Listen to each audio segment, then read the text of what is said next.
Le 20 janvier 2026 s'est tenue la signature d'un accord de raffinage d'or entre le Ghana Gold Board et Gold Coast Refinery. Cet accord, selon les autorités ghanéennes, permettra à long terme de réduire la dépendance historique du Ghana à l'exportation d'or brut en y ajoutant de la valeur. Un virage stratégique qui pourrait redessiner les contours de l'industrie aurifère africaine alors que les exportations de l'or brut ont généré plus de 5 milliards de dollars avec des recettes totales pour l'année 2025 projetées à 11,2 milliards de dollars.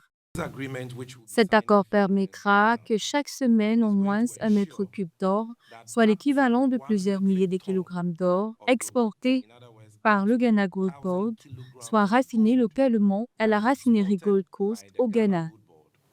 Will be refined here in Ghana at Gold Coast Refinery every single week.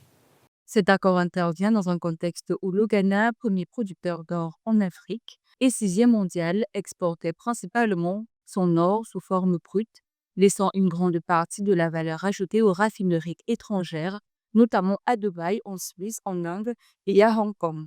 D'ailleurs, selon Sami Djamfi, directeur général de Gold Board, cet accord va faciliter la mise en place d'un système de suivi et de traçabilité de l'or à l'échelle nationale alors que la transparence et la régulation restent un défi dans le pays.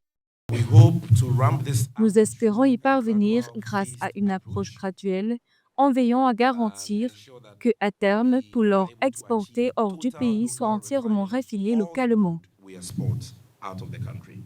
L'un des principaux avantages économiques de cet accord est le fait que les millions de dollars versés chaque année pour le raffinage de l'or à l'étranger resteront désormais dans l'économie ghanéenne, dans un contexte où le Ghana a exporté pour environ 11,6 milliards de dollars d'or en 2024.